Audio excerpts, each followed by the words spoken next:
everyone. Today is Friday, May 26, 2023. My name is Evan. Welcome back to another edition of Stock Market Weekly, episode 683, where it is our job to break down the most important trends, price action, and noteworthy moves that you may have missed across financial markets. And there are a lot of interesting moves coming up and happening as of right now, going into summertime months. Volume gets a little bit lighter. Let's start talking about everything that went down this week in markets. Top of the list here is technology, mega cap specifically, just eating everything. It is all the flows right now. There are basically technology names versus everything else. And if you're not involved in the dozen or so, there's a little bit more than that, of course, but the small subset of stocks that are really driving this market higher, then you are looking around, scratching your head saying, I can't believe the market is up here. I can't believe all these gains are getting posted. They are all concentrated into this small set of stocks. We talked about it last week. We're going to talk a little bit more about it, especially as we get to part two and look at some charts. NVDA was the latest this week with a historic move after posting earnings. I think it added $250 billion in market cap with a massive gap up for the stock to all-time highs. This AI theme and just, again, technology-driven flows really getting continued and really sort of exposing the light positioning in this area of the market here. I think with the move that we saw, that you don't see that every single day. You don't see a company that size gapping up that much. And the revenue guidance, I mean, the guidance, I think they guided up 40% higher than what the street was sort of anticipating. Now, of course, we can debate whether or not they're going to hit those numbers, but the point is, I mean, this was a very big move that caught the market offsides and certainly fueling the Nasdaq higher and that Nasdaq stretch and outperformance even higher. Dollar and rates continuing to be on the rise here. So you've got this curious thing where you basically have stocks up, dollar up, rates up. At some point, one of those, at least one of those things are going to be lying. We'll see where the chips fall maybe later this month. Debt ceiling negotiations ongoing, still no seemingly progress there. It's just playing headline back and forth ping pong. And then you're just going to ask the question, is this a blow off top in progress for NDX? Or are we going to see some breadth expansion? Those are the two sides of the coin. Let's get into the numbers here this week. Right-hand column, basically you can see if it weren't for the Nasdaq, it would be a pretty lackluster week. S&P was up slightly. Nasdaq up 3.6%. Russell was flat to down. World stock. So if you take out the United States, you basically had a pretty poor performance there, down 1.5%. And if you look at the 1 month numbers, again, it speaks and shows to the dominance here in the Nasdaq 100. You're seeing basically it leaving everything else behind. Now, if we take a look at our stock market trends, not a whole lot of change here. In the medium term, we have essentially unanimous trends up here in the S&P, Nasdaq, Russell, and international stocks. Short term, a little more choppy in the ACWX. Long-term S&P, Russell still grappling with that 200 SMA, but Nasdaq and outside the United States, longer-term trends have turned up.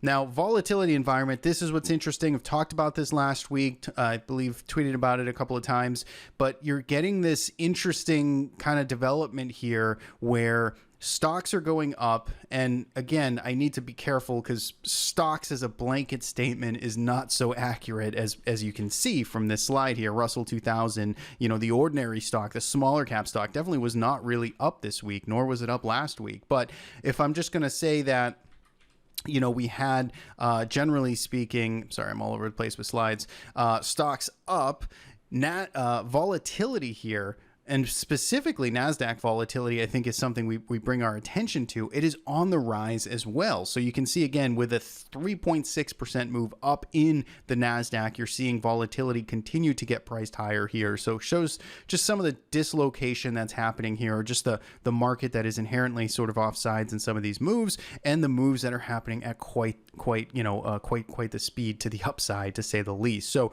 all of these on the rise this week in terms of volatility indices. And if we look under the hood in terms of market breadth, we had more stocks hitting 52-week lows this week than we had stocks making 52-week highs. So once again, this, just interesting dynamic that kind of scratch your head. What's really driving this market? Well, it's definitely that concentration. This is just another sort of viewpoint. We're going to look at a couple of other illustrations of this later in the video, but basically more stocks hitting 52-week lows right now.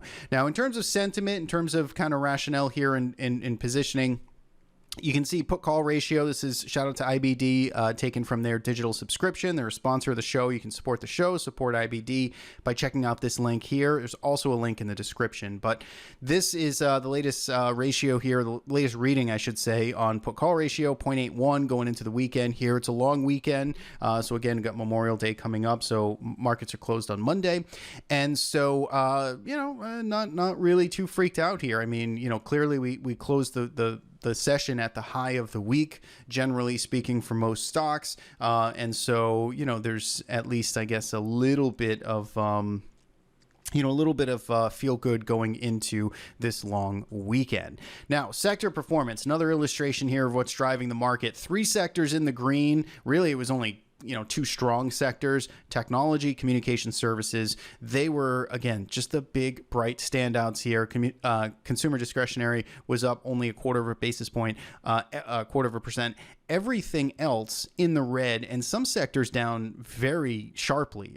Consumer staples down 3.5%, materials down over 3%, healthcare down 3%, utilities down 2.5%, financials down 1.5%. I mean, these are some decent sized moves here. And look at the split now on this chart. I think it shows kind of the illustration nicely here. 1 week numbers, 1 month numbers, 1 year numbers, solidly in the green here for these look back periods on these 3 sectors. And basically everything else, except for industrials here, is red across the board. So if you are a stock picker and you are still in the value names, if you're still, kind of shunning away technology in a 2022 playbook, this has been a very painful year because there has been no performance, underperformance, certainly in all of these areas of the market, which is 75-80% of the market. And it's all that concentration going on here, just to say that point one more time. So let's get on to Treasury yields. This is concerning as well now as we continue to heat up here and yields continue to tick up. This is 3rd week in a row now, basically. 10-year yield, 3.81%. I mean, very soon,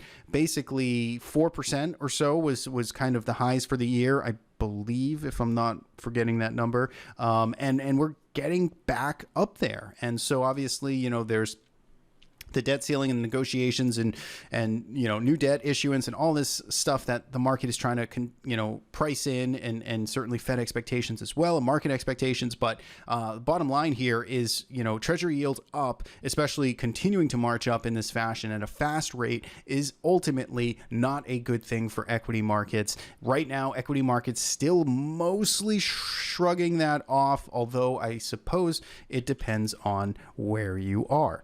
Now, last but not least, dollar and commodities here. Crude oil was up slightly this week. So is the dollar index, up for the 3rd week in a row now, 1.11%. Pretty strong there. 1 month returns now 3% for the dollar index. Bitcoin was basically flat. Everything else kind of flat to slightly down. Natural gas, starting to look so good last week. And then just as natural gas seems to always do, comes kind of tumbling down and pulls a full 180, down 11% this week. So if we finish off here with our 2 positions, our 2 systems and how they're positioned here, we have our short-term trading system is called Lamerick. It is just got one position on right now, so one toe in the door. I don't even want to call it a foot in the door, but it's just mildly kind of participating here on the long side, not on the short side, which is great. Thankful to see that. This is a short-term mean reversion trading system, so I'm glad it didn't get caught shorting Qs, for instance,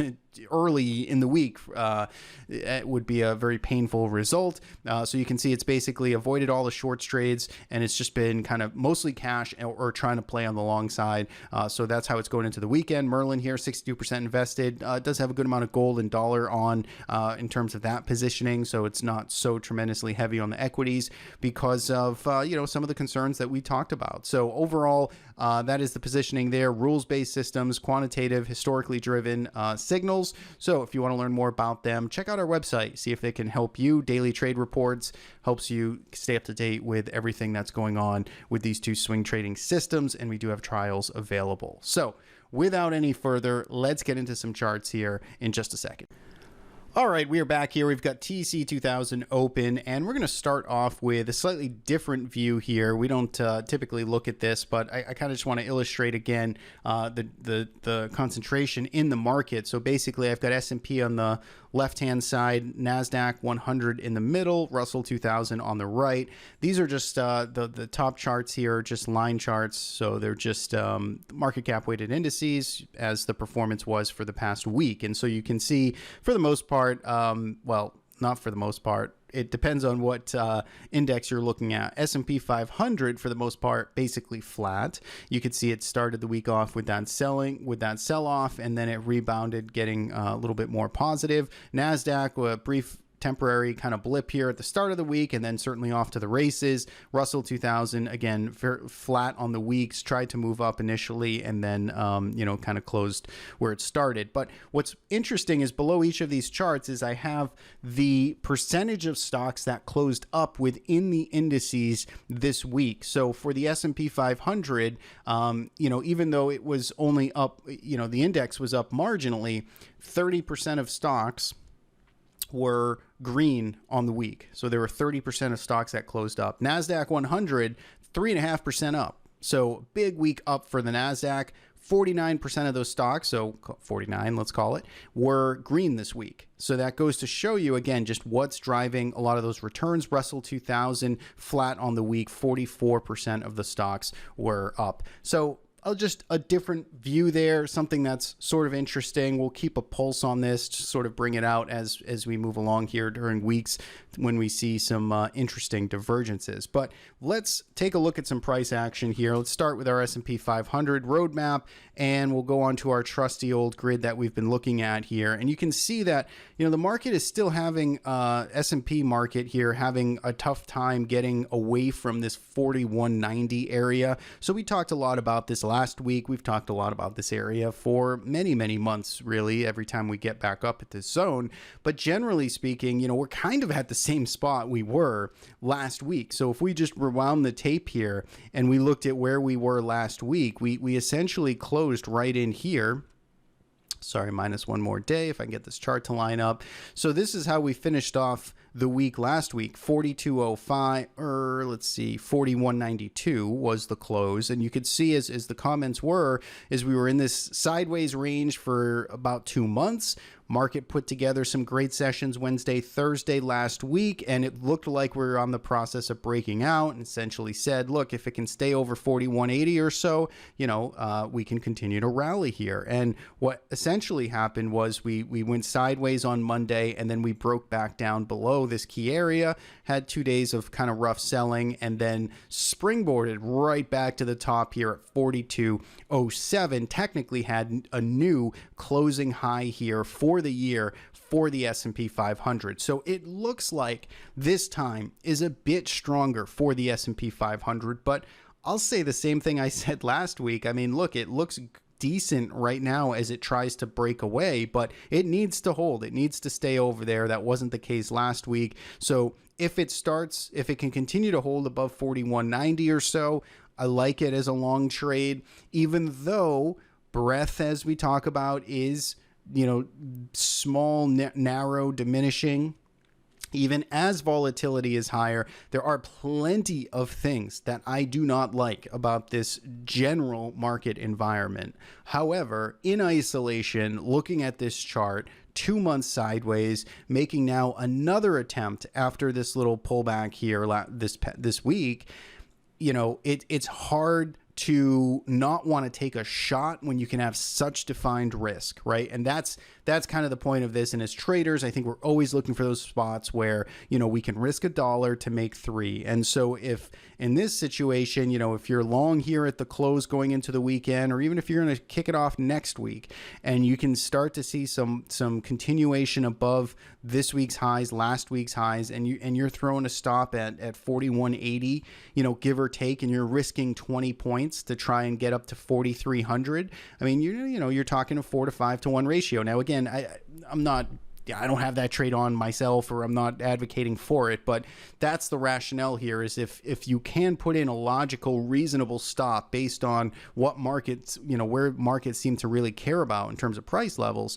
then of course, that's really what we're going to be looking for. So S&P 500 taking another crack at 4,200. Let's see if this time sticks, or if it gets derailed for, let's say, the third time in a row up at these areas. But you can see highest close on the year, trying to clear over February and last week's highs in progress.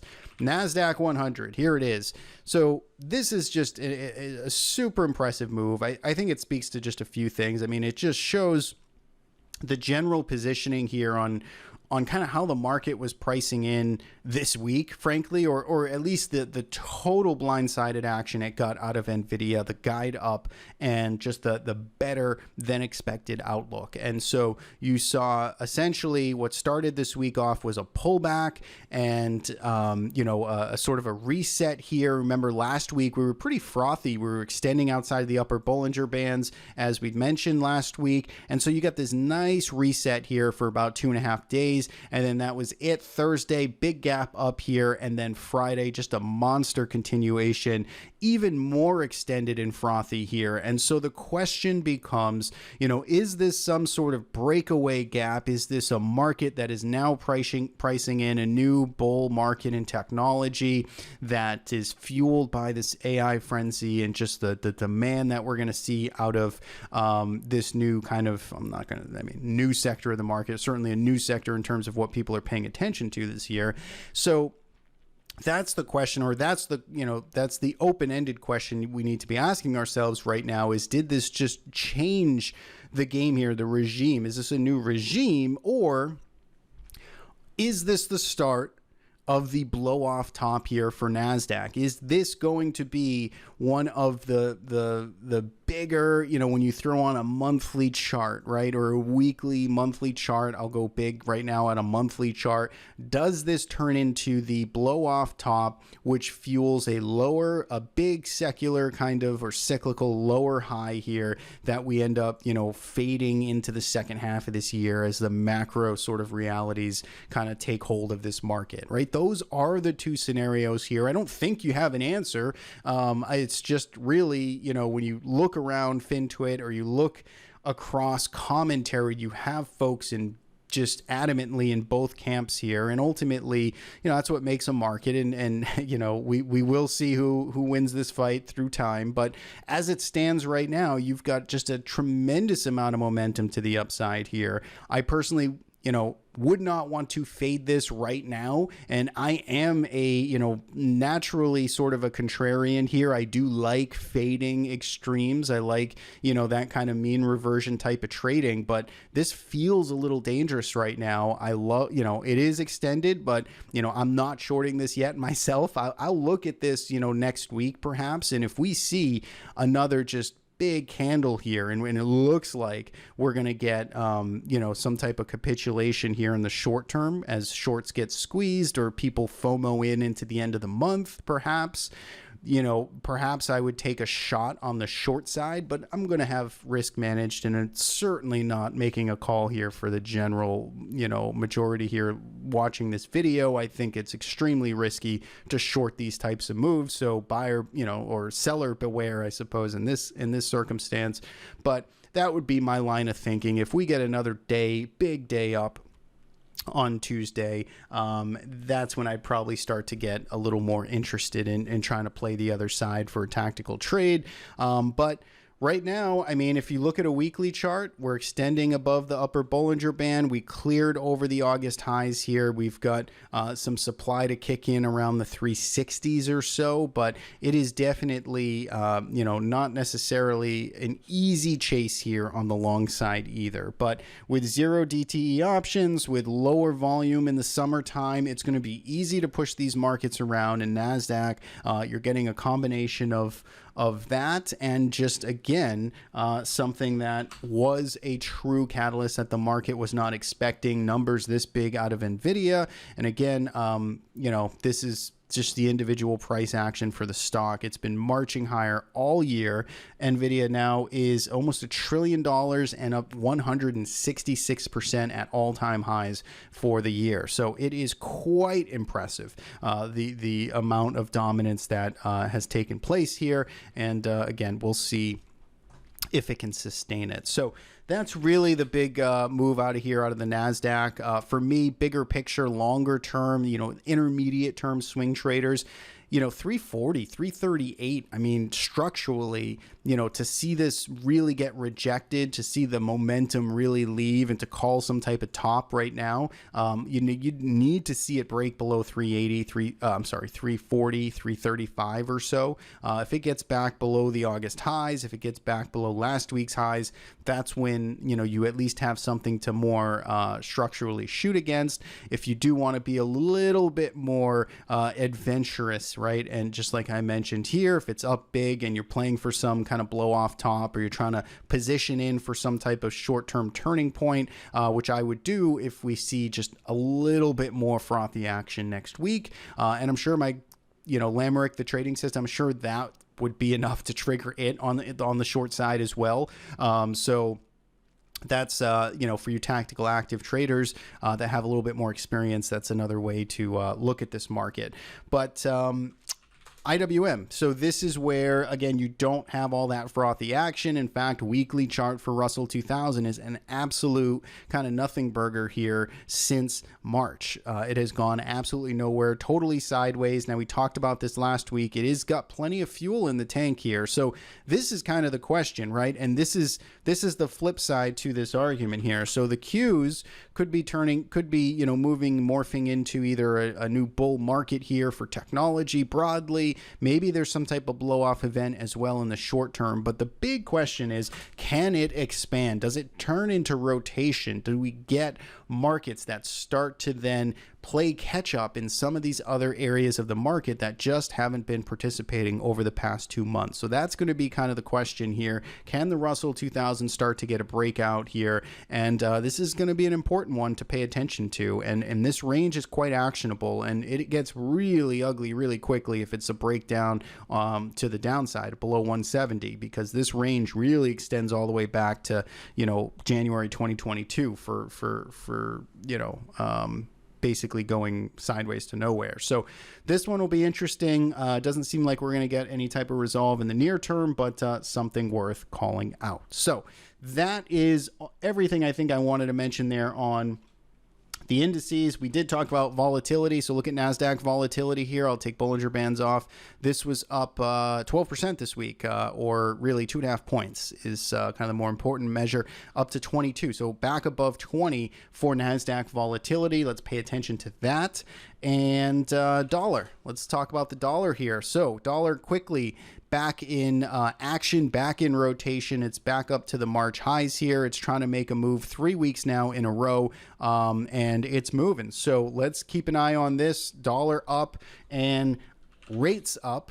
So if we look at IEF, that means bonds are falling. If we look at the yield itself on the 10-year Treasury, for instance, you can see it's moving back up towards the year-to-date highs here and close to the cycle highs, which would be October of 2022 it hit. So that was, I think, north of 4% on a true yield, but we're not there yet.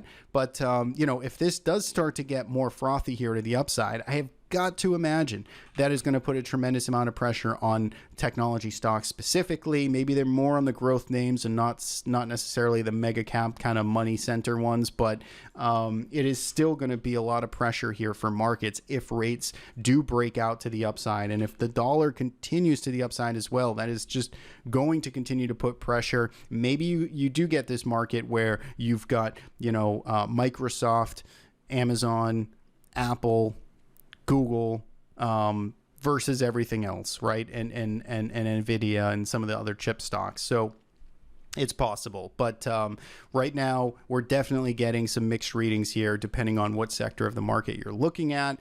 And if you do go back down to, say, metals, you got another down week here in gold. So gold starting to, I mean, it tried to hang in here a little bit on Friday, basically at some support here, some areas where it was defended back in March. So we'll see if it can hold in here. Our Merlin trading system did take a position at, I think 180, low 180s. I don't know what the exact price was, somewhere in here. It did establish a position in GLD, so we'll see how that turns out. Right now we are briefly red on this position or on this trade, but we'll see if gold can turn around. Dollar we talked about, bonds we talked about, and yeah, I think that's pretty much everything. So let's look at some of the industries up and down. It's amazing, right? Because by most standards, it would seem like just a good, big, positive week. And when we look at our sector scanning, this layout that we have, and it is available on our website for you TC2000 users, we've only got three